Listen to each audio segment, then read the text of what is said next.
versi-versi yang kita dengar dari guru-guru, dari para kiai. Rata-rata niku ndamel periode kiamat kubro, ini kiamat setelah kehancuran langit bumi. Niku wonten periode pertama. Ini ku trompetan pertama itu melahirkan guncangan terus dados kiamat kubro. Terus kedua niku bahas. Ini ku sebagian kiai, sebagian ulama nafsiran yaumatar jufur rodifah, rojifah tasawuhan napa rodifah. Kulu bu yauma idzin napa wajifah niku sami standar. Rata-rata ulama darani malaikat sing nyekel trompet utawi sing calon nyebut trompet malaikat Israfil. Karena kiamat itu sudah dekat, niku sampai ada yang mengatakan bahwa trompet malaikat Israfil itu sudah di mulut, jadi wis di mulut. Karena apa? Nyebut.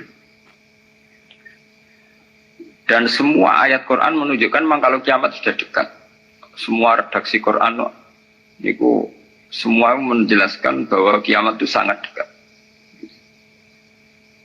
Nah, jenengan tangklet dari diinformasikan dekat. Mungkin zaman nggak salah paham. Dari diinformasikan dekat itu mulai zaman Rasulullah sampai sekarang maupun 1428 Hijriah. Hampir 16 abad. Ini kemauan ngagetain tahun Hijriah. Tapi lalu dalam masa ribuan lebih kok belum juga datang. Nah, ini pentingnya satu metode ilmiah. Rata-rata mufassir itu menafsirkan bahwa sesuatu yang pasti terjadi itu dekat. Apapun jumlah waktu, kepanjangnya waktu, kalau pasti terjadi itu pasti dekat.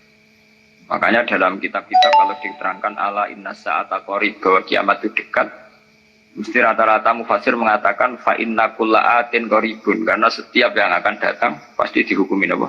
Dekat. Kayak kita ini dengan kematian. Kematian kita mungkin ada yang sampai umur 70 tahun, 60 tahun. Tapi karena kita ini pasti mati, itu seakan-akan asal eling mau nih grogi tenan. Eling tok niku napa? Grogi. Karena kita yakin itu pasti napa? Terjadi gitu. Itu satu metode untuk menerangkan bahwa dekat itu karena mesti terjadi.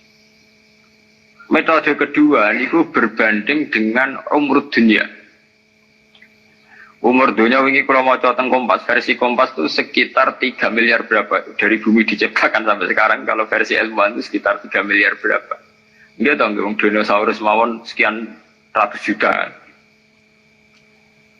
Artinya kalau betul dengan hitung-hitungan itu misalnya kiamat itu 1 miliar lagi ya dekat karena berbanding dengan masa lalu yang pun lebih 3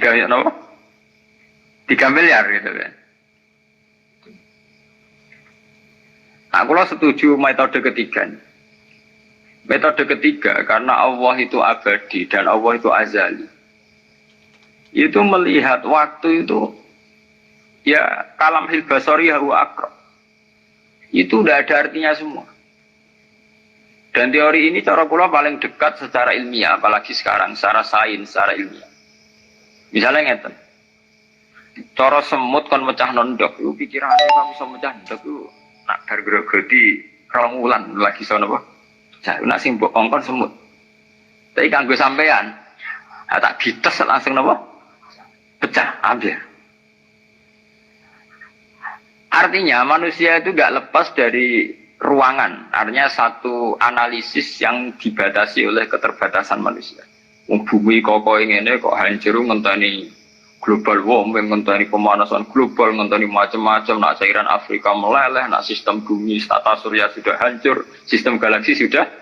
Itu acara manusia. Jadi dengan segala ilmiahnya manusia, bayangno kiamat tentu nunggu global warming, nunggu tata surya sing rusak galaksi. Bodoh cara semut kon mecah nondok. Itu kira-kira pikirannya tak mulai ke pojok endi sing paling lemah, di sing. Cara sampean kites mulai kon diwe ya pecah. Ya bodoh. Kowe ngrubahno gedung sing nganggo beton, nganggo cor, nak manual ya tak palu kon di kowe rubah. Tapi nganggo bom atom, cek mbok dakok endi wae ya napa? Hancur ya. Artinya ketika yang ngendikan itu dekat atau mudah itu Allah, memang nggak ada masalah. Allah mau bilang kiamat itu dekat atau mudah ya memang inna dzalika 'ala Allahi yasir. Makanya Allah itu sering berkali-kali kalau cerita kiamat, cerita hal mukhal mesti ditutup inna dzalika 'ala Allahi yasir. Wa kana dzalika 'ala Allahi yasir. Itu mudah bagi Allah, itu mudah bagi Allah. Ya karena bagi Allah ya tidak mudah, bagi selain Allah tentu tidak mudah. Lah anak ngono kan pun kelepan ya memang enggak masalah kan. Allah cerita parek cek gampang urus-urusane pangeran. Kita ora sampai lho pangeran nak metu mokonge nek ngendikan la isalu amma ya falu wa bisa. Gendone manusa wae sering analisis pangeran mbek teorine manusa. Ya mesti ora sambung wong Allah iku azali dianalisis mbek sesuatu sing hadis sing sekarang sing profan sing rusak. Makanya para pencari Tuhan yang murni dengan rasional tentu tidak akan ketemu karena dia akan mengkiaskan barang-barang hadis untuk meneliti barang-barang azal. Ini wow, contoh paling gampang nih wow. Bahwa manusia itu cara berpikir itu pun mesti dibatasi dengan ruang dan waktu. Padahal pangeran, bukan buta ruang, bukan buta apa waktu. Ini gue mau nopo. Ya contoh termudah itu. Contoh termudah, jika kita nganggap kiamat, itu tentu dengan teori rasional kita akan bicara tentang bumi tua sekian tahun lagi. Sistem galaksi itu per tahun bergeser sekian. Kayak laut. Laut itu mengalami rob itu setiap tahun itu sekian senti. Kalau sekian senti kali sekian ratus tahun, berarti begini. Pemanasan global ya gitu, kalau kena emisi karbon sekian tahun sekian, berarti sekian ratus tahun kemudian sudah begini kan bisa dihitung secara sains. Tapi itu kan hitung-hitungannya menuso. Tapi kan beberapa kali sejarah membuktikan itu keliru. Kelirunya ya karena kemungkinannya itu dua. Satu bahwa itu tidak diciptakan efek yang melawan. Nomor dua bahwa kejadiannya itu tidak mesti seperti itu. Ya contohnya. Ketika dulu wong nak nandur gabah nganti 8 bulan, nanti 6 bulan, terakhir 6 bulan. Itu orang mikir dihitung, dulu sering krisis pangan dihitung, nak uang jumlahnya tambah terus. Nah, terus gabah panennya 6 bulan iso kelamparan. Dalam penemuan ilmiah, sing iso 3 bulan. Sehingga zaman manusia sidik sering telat beras, sampai uang mangan jagung bekatut. Saiki uang pirang-pirang ratau telat nopo beras. Padahal si pakar-pakar pangan sempat grogi, jangan-jangan karena jumlah uang akeh telat apa? Beras. Masalah tempat yang ngotot. Uang tumbuh wakeh tanah rata tambah sebenarnya domanggon. Tapi manusia lewat modernnya itu iso nggawe omah tingkat omah susun. Uang modern ono sing diwajah lah manggon memaras pemanggon. Artinya manusia dengan segala kekhawatiran terhadap fenomena alam yang mesti terjadi juga banyak manusia yang mengantisipasi itu lewat penemuan ilmiah juga. Itu ya rawan klop, rawan apa? Klop. Artinya semua teorinya manusia itu mau berbicara tentang sebab akibat dan itu bisa diantisipasi terus, bisa diantisipasi terus. Mulane istilah Quran nak ngenyak manusa niku. Walakin aksarahum la ya'lamun ya'lamuna dhahiran minal hayatid dunya.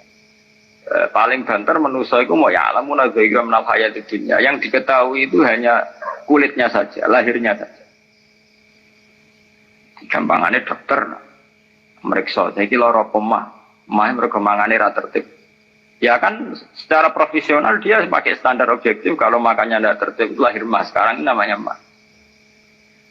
Tapi bagi keluarga itu mungkin tertib piye, tertib butuh ekonomi tertib, penghasilan tertib kan. Tentu itu nggak dianggap masalah mah, masalah ekonomi. Orang ada masalah mah, tidak dianggap masalah apa? Ekonomi. Nah nanti bagi yang lain semua ahli saraf, ahli apa itu tidak murni dianggap masalah mah atau masalah telat makan, lebih ke psikologis. Bahwa saraf itu punya ketahanan sekian. Kalau secara psikologi tertekan, maka tingkat ketahanan pada penyakit hanya sekian. Jadi awal-awalnya karena pikiran saking sering kacau nih. Karena sering telat lah, kondisi sarafnya itu, kondisi psikologinya itu stabil. Itu tingkat imunitas, tingkat kekebalan terhadap penyakit juga sekian. Artinya tidak pati riskan, nggak pati rawan kena apa? Penyakit. Itu kan sudah 3 versi. Ya sama, nanti kejadiannya kiamatnya begitu. Macam-macam.